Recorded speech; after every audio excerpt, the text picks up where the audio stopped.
Warahmatullahi wabarakatuh. Waalaikumsalam warahmatullahi wabarakatuh. Kami dari kelompok 4 yang beranggotakan saya Nisa Lima Muda dengan NPM 0017 dan rekan saya Ari Wibiono dengan NPM 0018 akan mempresentasikan materi tentang SEBI nomor 13/14/DKBU/2011 perihal penerapan program anti pencucian uang dan pencegahan pendanaan terorisme bagi Bank Perkreditan Rakyat dan Bank Pembiayaan Rakyat Syariah. Yang pertama, pengertian dari pencucian uang.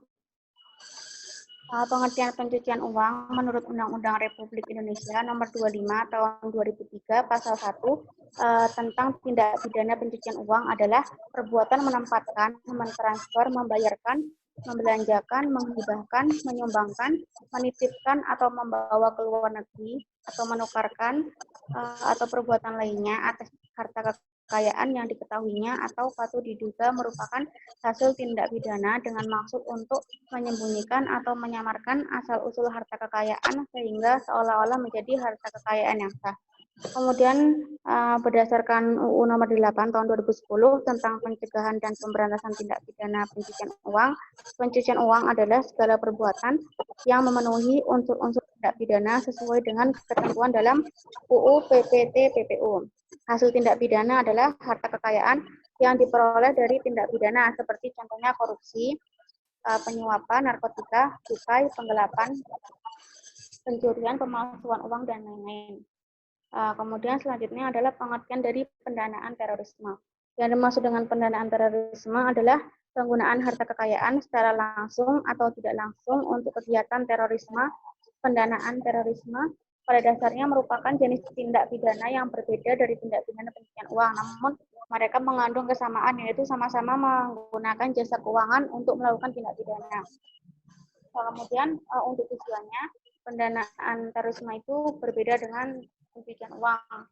Kalau pencucian uang itu tujuannya untuk menyamarkan asal-usul harta kekayaan, tetapi kalau pendanaan terorisme itu tujuannya untuk membantu kegiatan terorisme, baik dengan harta kekayaan yang merupakan hasil dari suatu tindak pidana ataupun harta kekayaan yang diperoleh secara sah.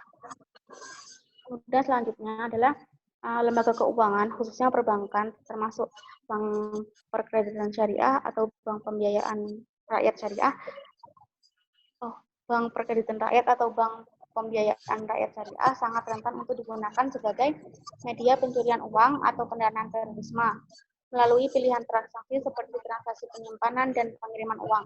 Perbankan menjadi pintu masuk harta kekayaan yang merupakan hasil tindak pidana atau merupakan pendanaan kegiatan terorisme ke dalam sistem keuangan. Jadi pelaku pencucian uang, harta kekayaan tersebut dapat ditarik kembali sebagai harta kekayaan seolah-olah sah dan tidak lagi dapat dilacak asal-usulnya. Sedangkan untuk pelaku pendanaan teroris, harta kekayaan tersebut dapat digunakan untuk membiayai kegiatan terorisme.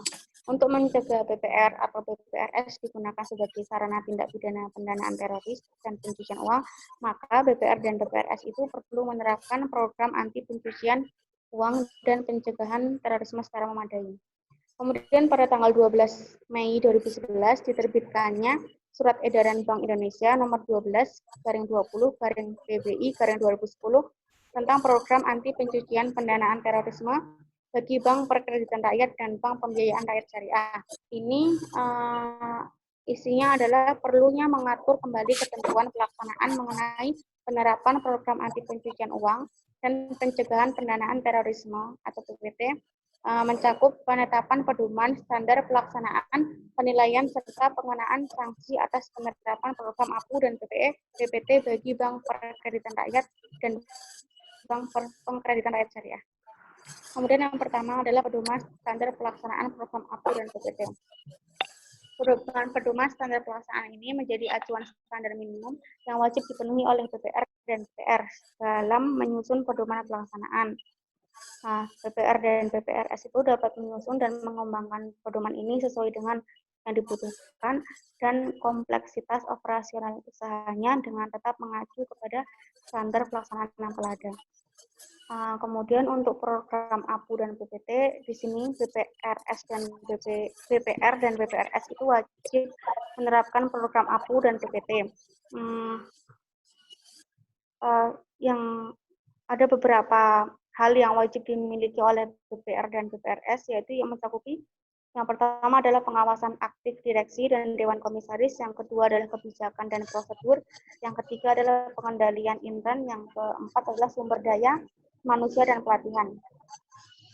Selanjutnya, BPR dan BPRS itu wajib memiliki pengawasan aktif direksi. Kemudian pengawasan aktif direksi ini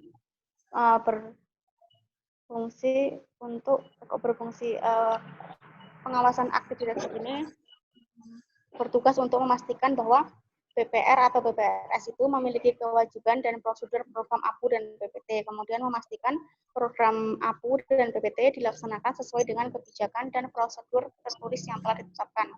Kemudian pengawasan atas kepatuhan unit kerja atau pegawai dalam menerapkan program APU dan PPT. Kemudian memastikan bahwa kebijakan dan prosedur tertulis mengenai program APU dan PPT sejalan dengan perubahan dan pengembangan produk, jasa dan teknologi BPR atau BPRS serta sesuai dengan perkembangan modus pencucian uang atau pendanaan terorisme. Kemudian memastikan juga bahwa seluruh pegawai, khususnya pegawai terkait dan pegawai baru, telah mendapatkan pengetahuan yang berkaitan dengan program APU dan PPT secara berkala. Kemudian yang kedua adalah kebijakan dan prosedur. Penggunaan pendekatan berdasarkan risiko dengan mengelompokkan nasabah. Kebijakan dan prosedur ini untuk penggunaan pendekatan berdasarkan risiko dengan mengelompokkan nasabah berdasarkan tingkat risiko terjadinya pencucian uang atau pendanaan teroris. Kemudian permintaan informasi mengenai calon nasabah mencakupi identitas, sumber dana, rata-rata penghasilan, maksud dan tujuan hubungan usaha atau transaksi yang akan dilakukan calon nasabah dengan BPR atau BPRS. Kemudian permintaan bukti-bukti identitas dan dokumen pendukung, penelitian atas kebenaran dokumen pendukung, larangan untuk membuka atau memelihara rekening anonim atau rekening yang menggunakan nama fiktif, dan kewaspadaan terhadap transaksi atau hubungan usaha dengan calon nasabah yang terkait negara yang belum memadai dalam melaksanakan rekomendasi FATF. Misalnya, calon nasabah mempunyai mitra usaha dari negara yang memenuhi kriteria berisiko tinggi. Selanjutnya akan disampaikan oleh Mas Ari. Ya, terima kasih Mbak Isa Laili. Selanjutnya, pengendalian intern. Ada beberapa poin. Yang pertama, BPR atau BPRS wajib memiliki sistem pengendalian intern yang efektif dan melakukan pemisahan fungsi yang jelas antara unit operasional dan unit kerja yang melaksanakan fungsi pengendalian.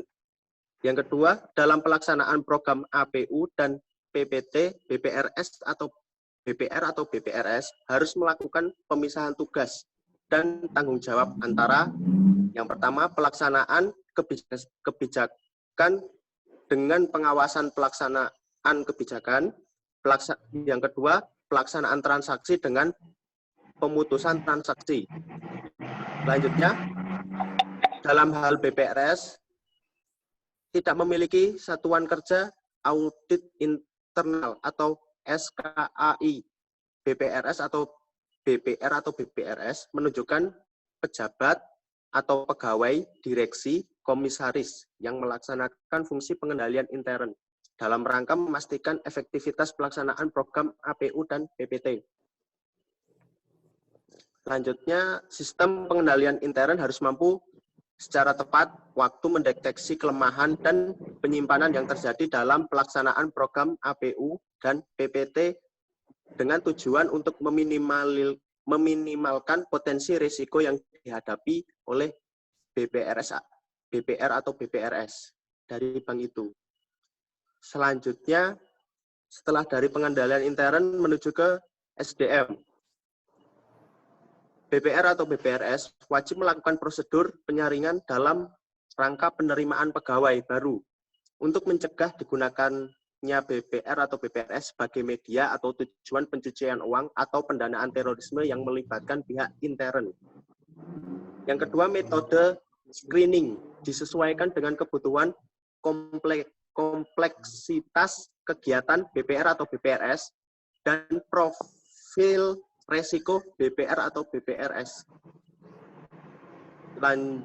Selanjutnya, metode screening paling kurang memastikan profil calon pegawai tidak memiliki catatan kejahatan. Selanjutnya, melakukan pemantauan terhadap profil karyawan. Lanjut, Mbak Nisa. Dari SDM menuju ke pelatihan, setelah sumber daya manusianya, terus ke pelatihan, seluruh karyawan harus mendapatkan pengetahuan mengenai kebijakan, prosedur, dan pelaksanaan program APU atau PPT. Karyawan yang berhadapan langsung dengan nasabah harus mendapatkan pelatihan sebelum penempatan. Yang ketiga, topik pelatihan seperti implementasi peraturan perundang-undangan yang terkait dengan program APU dan PPT, teknik, metode, dan tipologi pencucian uang dan pendanaan terorisme, dan lain-lain. Catatan yang tipologi itu ada 3, seperti penempatan, transfer, dan penggunaan harta kekayaan. Kalau lanjut, Mbak Nisa.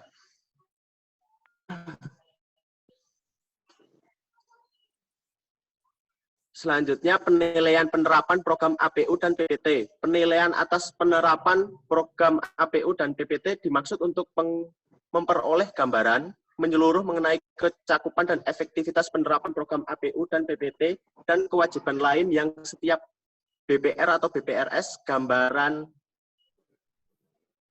menyeluruh tersebut diperlukan untuk memastikan tingkat kepatuhan BPR atau BPRS.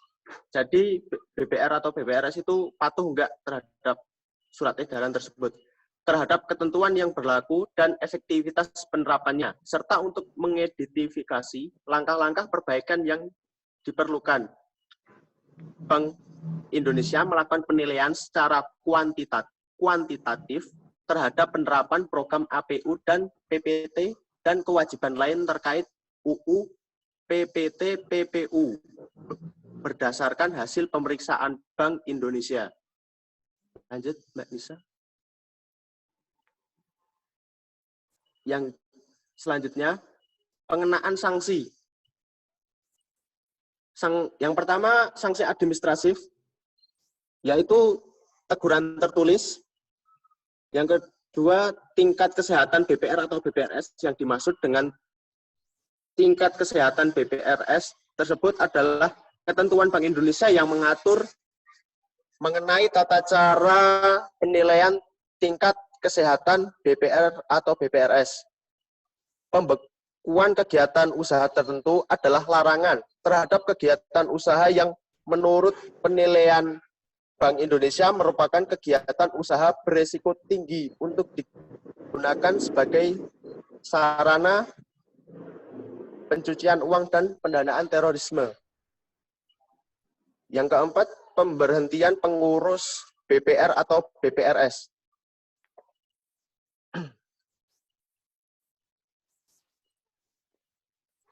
Lanjutnya, sanksi kewajiban membayar. BPR terlambat menyampaikan pedoman pelaksanaan program APU dan PPT dan perubahannya dikenakan sanksi kewajiban membayar sebesar 50 juta per hari, keterlambatan dan paling banyak sebesar 1 juta. Sebesar 50.000 per hari dan jika keterlambatan paling banyak sebesar 1 juta. BPR atau BPRS terlambat menyampaikan laporan transaksi keuangan mencurigakan dikenakan biaya 50.000 per hari dan denda sebesar 1 juta maksud tadi itu. Lanjutnya, BPR atau BPRS tidak menyampaikan pedoman pelaksanaan program APU atau PPT atau perubahannya dikenakan sanksi sebesar 3 juta serta teguran tertulis. Lanjutnya, BPR atau BPRS tidak menyampaikan laporan transaksi keuangan mencurigakan dikenakan sebesar 3 juta serta teguran lisan. Sekian, terima kasih atas presentasi saya dan Mbak Nisa. Apabila ada pertanyaan,